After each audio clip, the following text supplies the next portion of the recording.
Et bonjour à tous, alors aujourd'hui on se retrouve pour une vidéo où on va faire un projet qu'on n'a jamais fait. C'est simple, cette couleur là on l'a jamais fait. Enfin plus du noir mat. Mais vous doutez bien qu'elle va passer en noir mat avant. Ouais, on change pas les bonnes habitudes. Alors aujourd'hui on se retrouve avec un beau petit bébé. Parce que vous allez voir, c'est une voiture qui est légèrement équipée. Et puis je vais lui faire 2-3 petites modifs assez sympathiques. Donc on est sur une petite Sirocco, donc c'est la 160 chevaux de base si je dis pas de bêtises. Donc bon, lui il a fait des belles petites modifs. Je vous montre, regardez-moi ces belles petites jantes. Et comme vous le voyez derrière, on lui a passé les étriers en rouge. Donc pour les fins connaisseurs, vous aurez reconnu ces jantes importées d'un certain pays qui sont très recherchées, très chères et qui a souvent beaucoup de problèmes quand vous voulez en acheter, parce que ça vient du Japon, je crois, hein, si je dis pas de bêtises. C'est ça, hein? Je sais pas, mais ça disparaît. Ouais, bizarrement, ça disparaît ces jantes, hein. C'est des Japan quoi déjà? J'arrive plus à le dire. Japan Racing. Non, c'est pas Japan. Si, je crois que c'est ça, c'est Japan Racing. J'arrive. J'ai un trou.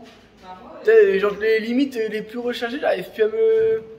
Bon, c'est les Japan et ça va me revenir. Je vous le mettrai là, ça va me revenir. J'ai pas de tête, c'est le matin, je viens de me lever, donc j'arrive pas à le dire.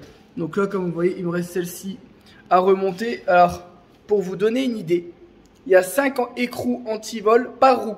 En fait, c'est que des écrous anti-vol. Par contre, j'adore comment c'est foutu l'écrou anti-vol.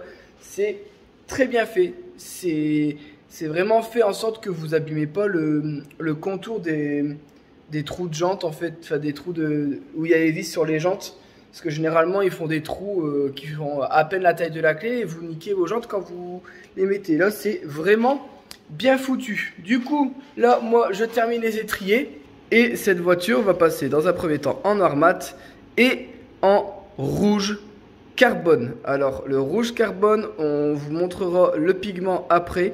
C'est un rouge qui normalement fait assez sombre, assez vif, enfin il est à la fois vif, mais il est à la fois sombre. Pas comme le Mazda que j'ai fait qui est juste vif. Là, normalement, ça va donner un petit côté un peu plus sport que le rouge. Qu'est-ce qu'il y a? C'est des Japan Racing JR28. C'est les, voilà, c'est les JR28. Voilà, parce que voilà, j'ai eu du mal. Merci Déborah pour cette petite information. Du coup, voilà, des Japan Racing JR28. Et du coup, la voiture, dès que je l'ai reposée sur le sol, on protège les jantes et on attaque celle-ci. Donc là, Déborah, qu'est-ce que tu fais là? Tu dégraisses? Je la frotte. Tu la frottes pour la 6e fois. Alors, faut savoir que la personne, je sais pas si c'est normal. Moi, pour moi, je trouve pas ça normal, mais quand il nous l'a ramené, il a été la laver et le souci c'est que l'eau, son capot était bouillant. Mais quand je vous dis bouillant, je me dis c'est normal. Lui il me dit que oui. Mais quand je vous dis que l'eau avait séché au point que ça faisait la trace de l'eau et ça fait au moins 6 fois qu'on essaye de rattraper le capot. Donc à force, mais regardez, bah non, regardez. Et pourtant ça fait 6 fois qu'on l'a, mais en fait on n'arrive pas à... On n'arrive plus à le ravoir. Alors je lui ai dit, il m'a dit non que c'était normal. Bon, nous on essaye de relaver. Pourtant, j'utilise en premier lieu le produit à vitre de chez Shine qui est une dinguerie. D'habitude, je passe un coup, c'est terminé. Mais là, on fait que ça et même en dégraissant et tout, on n'arrive pas à ravoir. Donc ça, tout ça, c'est le vernis qui est sauté. Donc ça, d'accord. Mais là, c'est pas le vernis. Ah, des beaux, c'est le vernis. Touche, tu sens la différence?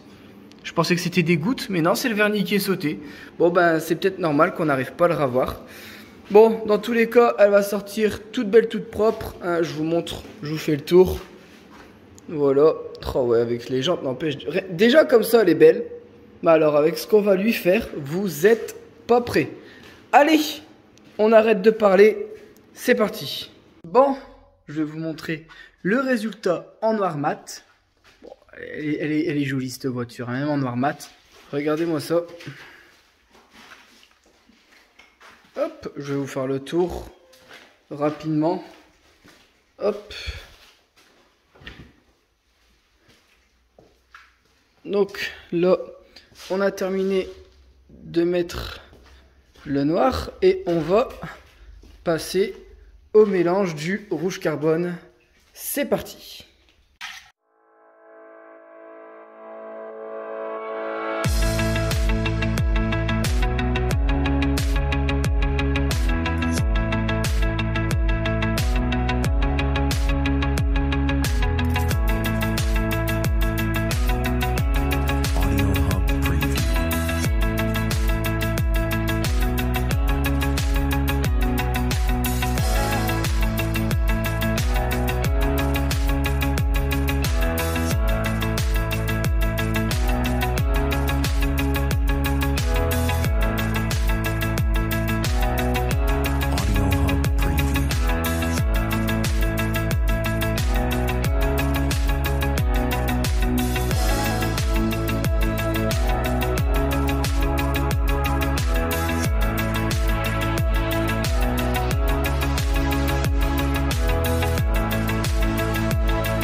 Bon, nous voilà pour une fin de vidéo.